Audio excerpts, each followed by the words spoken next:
नमस्कार, मेरा नाम है विवेक विश्नोई। आज हम बात करते हैं लाभ हानि खाते के बारे में। हमने जैसा कि पिछली वीडियो में देखा था कि व्यापार खाता, उसके बाद अगला आता है लाभ हानि खाता। तो आज हम समझेंगे कि लाभ हानि खाता क्या होता है, क्या क्या वस्तुएं या मदें इसमें प्रयोग में आती हैं। चले शुरू करें।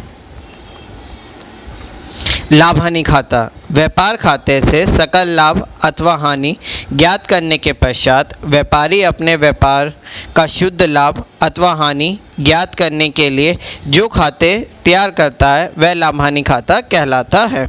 अब ये जो लाभ हानि खाता होता है ये क्या होता है? हमारे द्वारा एक पूरे वर्ष के अंदर, जैसा कि हमने पहले बताया था कि जब हम बात करते हैं एक वर्ष की, तो जैसे 1 अप्रैल से लेके 31 मार्च तक, तो इस पूरे वर्ष के अंदर हमारे द्वारा जो भी व्यापारिक गतिविधि करी गई हैं, वस्तु को खरीदना बेचना, व्यापार खाते से उसका सकल लाभ या सकल हानि आ गई।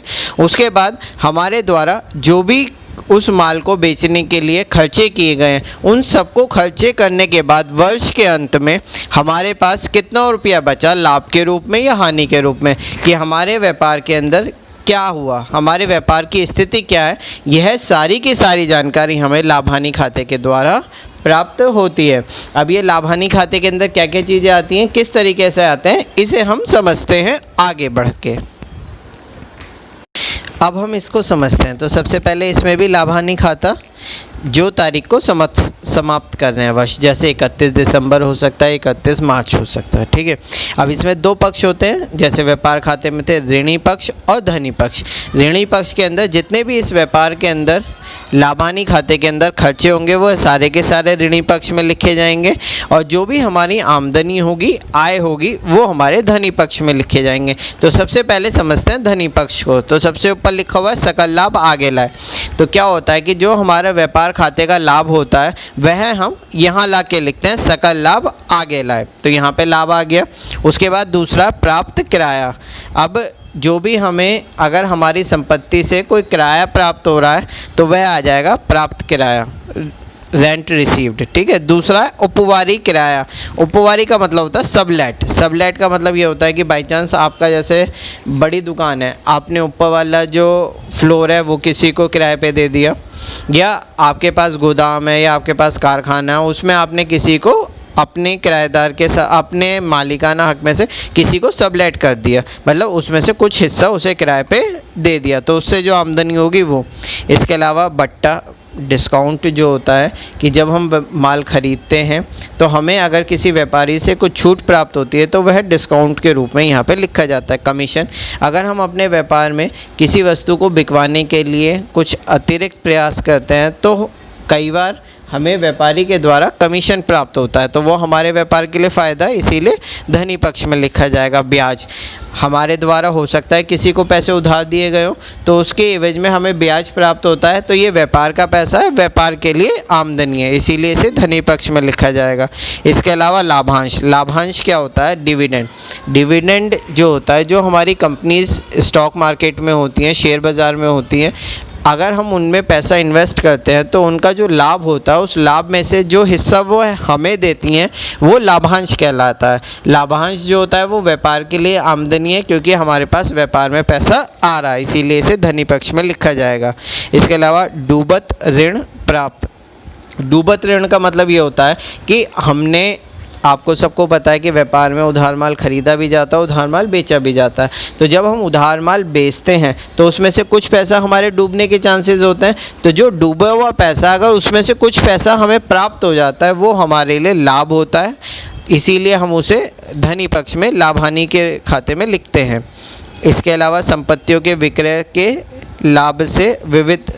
अब जो हमारी संपत्ति है, बाई चांस हमारे व्यापार में कोई जो संपत्ति है वो यूज़फुल नहीं रही, या हमें उसके बदले में कोई दूसरी मशीन चाहिए या दूसरा कोई यंत्र चाहिए, तो हमने उसकी बिक्री करी तो उसमें हमें लाभ हुआ, तो वो जो लाभ होता है वो व्यापार के लिए लाभ है, आमदनी है, इसीलिए उसे लाभ हानि खाते में लिखा जाएगा। इसके अलावा विविध प्राप्तियाँ। विविध प्राप्ति का मतलब है कि इन सब के अलावा और भी कई सारी प्राप्ति हो सकती हैं जो हमें मिल सकती हैं विविध प्राप्तियों के रूप में।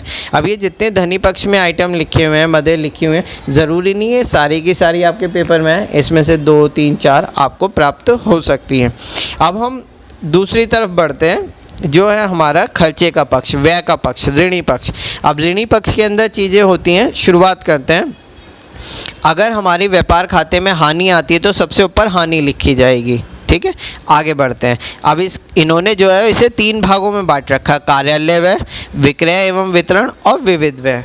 इसमें जो आइटम है कम से कम 25-30 है, लेकिन पेपर में आपके 5, 7, 10 आइटम ही आएंगे, लेकिन आपको समझना ज़रूरी है, पता नहीं कौन से 5, 7, 10 आइटम आपकी पेपर में आ जाएंगे। तो शुरुआत करते हैं। सबसे पहले वेतन खाता।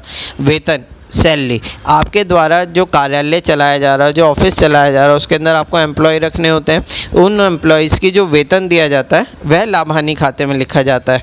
इसके अलावा वेतन एवं मजदूरी। अब वेतन एवं मजदूरी, ये हमने व्यापार खाते में भी बात करी है कि अगर वेतन और मजदूरी लिखा हुआ है तो लाभ हानि खाते में आएगा, और मजदूरी एवं वेतन लिखा हुआ है तो वो व्यापार खाते में जाएगा। तो इसमें ध्यान रखेंगे सभी बच्चे। इसके अलावा किराया एवं कर। किराया जो है वो कारखाने का नहीं है, ये किराया है आपके कार्यालय का। इसके अलावा कोई टैक्सेस है तो वो आएंगे। छपाई एवं स्टेशनरी। अब क्या होता है, जब हम व्यापार करते हैं तो हमें लेटर पैड भी छपवाने होते हैं, कई बार अपनी स्टेशनरी भी छपवाते हैं। तो ये सारी की सारी चीज़ें जो हम छपवाते हैं ये हमारी छपाई एवं स्टेशनरी जैसे पेन हो गए, रजिस्टर हो गए, लेज़र बुक हो गए, तो बहुत सारी स्टेशनरी व्यापार में प्रयोग में लाई जाती है। डाक एवं तार व्यय। डाक, ये जो तार व्यय है ये तो अब ख़त्म हो गया, लेकिन डाक का जो कॉन्सेप्ट है वो क्या होता है कि हमारे द्वारा कई बार जो रजिस्ट्री है या जो पत्र हैं वह डाक के द्वारा, मतलब पोस्ट के द्वारा भेजे जाते हैं। तो यह है सारे खर्चे इसमें आते हैं। बीमा प्रीमियम। हमें बीमा क्या होता है? बीमा होता है इंश्योरेंस, कि हम किसी जोखिम को कम करने के लिए किसी वस्तु का बीमा कराते हैं। तो वो जो बीमा होता है वो व्यापार के लिए होता है, या जैसे हमारी फैक्ट्री है तो उसका बीमा करा लिया, या हमारी जो व्यापार के वाहन है उनका बीमा करा लिया। तो उनका जितना भी खर्चा होता है वो सारा का सारा लाभ हानि खाते में लिखा जाता है। टेलीफोन व्यय। हो सकता है हमारे कार्यालय के अंदर टेलीफोन लगा हुआ जिससे हम अपने व्यापारियों से बात करते हो, तो उसका जो बिल होगा वो लाभ हानि खाते में आएगा। कानूनी व्यय। कई बार क्या होता है व्यापार के अंदर लीगल एडवाइस, कानूनी एडवाइस की ज़रूरत पड़ती है, तो उसके लिए वकील के खर्चे या जो हमारी लीगल फॉर्मेलिटीज़ है उनके लिए कुछ खर्चे किए जाते हैं, जिन्हें हम कानूनी व्यय के रूप में देखते हैं। अंकेक्षण फीस। अंकेक्षण का मतलब होता है ऑडिट। ऑडिट का मतलब ये होता है कि हमारे अकाउंटेंट के द्वारा जो खाते या लेन देन की पुस्तकें बनाई गई हैं उसे हम किसी अलग व्यक्ति, किसी सीए के द्वारा अंकेक्षण कराते हैं, तो उसके द्वारा उसकी जो फीस होती है उसे हम अंकेक्षण शुल्क कहते हैं। यात्रा व्यय। अगर हमारे व्यापार की प्रगति के लिए कई बार हमें अपने व्यापारी भाइयों से मिलने बाहर जाना पड़ता है, कई बार हमें अपने कर्मचारियों को बाहर भेजना पड़ता है, तो इस टाइप के जितने भी खर्चे होते हैं वो सब यात्रा व्यय के अंतर्गत आते हैं। कार्यालय व्यय। जो हमारा ऑफिस होता है उसके अंदर जो खर्चे होते हैं वो हमारे कार्यालय व्यय के रूप में आते हैं। व्यापारिक व्यय, जो हमारे व्यापार के व्यय होते हैं। सामान्य व्यय। ये जो तीनों खाते के व्यय दे रखे हैं ये लगभग मिले हुए जुले से होते हैं, इनमें से एक ही आपको अधिकतर मिलेगा। आगे बढ़ते हैं। अगला आता है विक्रय एवं वितरण व्यय। अब ये जो विक्रय एवं वितरण व्यय है इसमें आ गया जावक गाड़ी खाता। तो जावक का मतलब होता है कि अगर हमारे व्यापार से कोई माल कहीं बाहर जा रहा है तो उसको भेजने के लिए जो गाड़ी भेजी जा रही है वो जावक गाड़ी खाते के रूप में प्रयोग में आएगी। विज्ञापन खाता।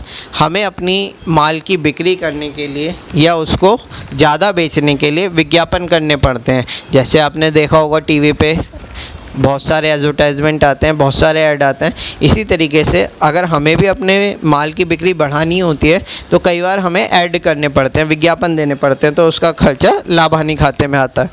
इसके अलावा कमीशन। कई बार अपने माल को बिकवाने के लिए हमें कमीशन देना पड़ता है। दलाली कमीशन लगभग एक जैसे सही टर्म है। इसके अलावा डूबत ऋण।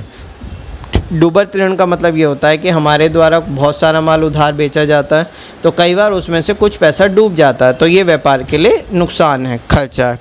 इसके अलावा पैकिंग व्यय।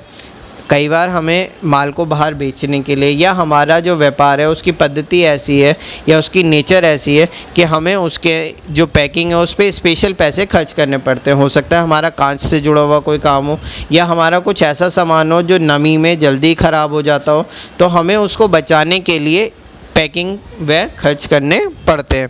वितरण, वितरण का मतलब होता है डिस्ट्रीब्यूशन, एक स्थान से दूसरे स्थान तक माल को भेजने के लिए वितरण पद्धति का प्रयोग किया जाता है। तो ये जितने भी खर्चे हैं ये सारे के सारे हमारी सेल्स को बढ़ाने के लिए किए जाते हैं। इसके अलावा विविध व्यय में आ जाते हैं कई बार बट्टा खाता, कि हमें अपने माल की बिक्री के लिए डिस्काउंट देना पड़ता है। आपने देखा भी होगा कई बार दुकानों पे आप जाओगे तो आपको वहाँ पे डिस्काउंट मिल जाते हैं कि भाई, तो इसलिए ये खर्चा होता है। इसके अलावा मरम्मत, हमें अपने व्यापार के अंदर जो छुटमुट रिपेयरिंग होती है इसके लिए कई बार रिपेयर या मरम्मत करानी पड़ती है। एक आता है ह्रास खाता, ह्रास का मतलब होता है डेप्रिसिएशन। इसको हम तसल्ली से आर्थिक चिट्ठे में पढ़ेंगे, ठीक है। बाकी मैं आपको बता देता हूँ, जो भी ह्रास लगता है उसका ह्रास जो है एडजस्टमेंट के पार्ट में आता है और वो यहाँ लिखा जाता है। जैसे जैसे हम आगे बढ़ेंगे वैसे वैसे इन चीज़ों को समझते रहेंगे। ब्याज खाते का, अब हमारे द्वारा अगर पैसा उधार लिया गया तो उसका ब्याज दिया जाएगा, तो वो जो ब्याज है वो व्यापार के लिए खर्चा है, तो वो खर्चा जो है वो आपके विविध व्यय में लिखा जाएगा। इसके अलावा अगला आता है बैंक व्यय। अगर जो हमारे करंट अकाउंट होते हैं तो उसके ऊपर बैंक के द्वारा कुछ चार्जेस लिए जाते हैं, उन्हें बैंक व्यय के रूप में यहाँ लिखा जाएगा।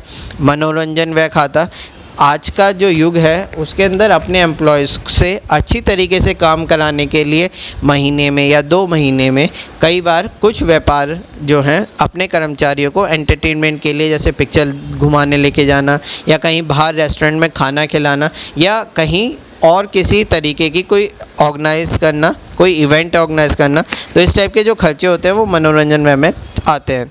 सवारी व्यय, कहीं आने जाने के लिए जो खर्चा होता है। इसके अलावा दान खाता, कई बार आपने देखा होगा कि आप में से बहुत सारे लोगों के जो परिवार के लोग हैं वो व्यापार में हो सकते हैं, तो कई बार कोई मांगने वाला आ गया, कोई आश्रम वाला आ गया, कोई मस्जिद वाला आ गया कि हमारे यहाँ ये कार्यक्रम हो रहा है, आप कुछ दान दे दीजिए, या कोई स्कूल वाले आ गए। बहुत सारे लोग हैं जो दान लेने के लिए आते हैं, तो अगर आपके व्यापार के द्वारा कुछ दान दिया गया तो वो व्यापार के लिए खर्चा है, तो हम जितने भी इस टाइप के खर्चे हैं वो सारे के सारे लाभ हानि के ऋणी पक्ष में लिखेंगे।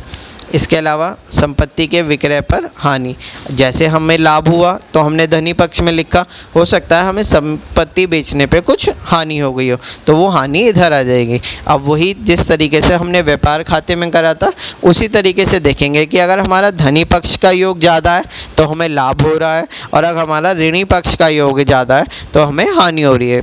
वीडियो थोड़ी लंबी हो गई है इसीलिए जल्दी जल्दी वाइंड अप कर रहा हूँ। जो दिक्कत परेशानी हो वो आप मुझसे पूछ सकते हैं, अगर कोई भी डाउट आ रहा है तो आप वो मुझसे समझ सकते हैं। मैंने इसका इंग्लिश रूपांतरण भी इस वीडियो में दिखा दिया है, ठीक।